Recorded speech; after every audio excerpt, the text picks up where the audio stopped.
Hello, everyone. Are you wondering what is an average salary of a construction worker in Bhutan? Let's explore. Construction is steadily needed in Bhutan due to infrastructure growth. The average annual gross salary in Bhutan is around $3,600, about $300 per month. After taxes, the salary is roughly $3,300 annually, around $275 monthly. Wages vary slightly by region, higher in Thimphu compared to rural areas.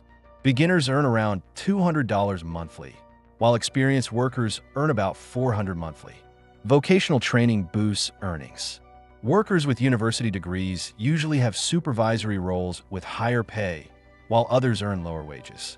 Please like the video and share your salary in the comments. Thanks for watching, and see you next time. Goodbye.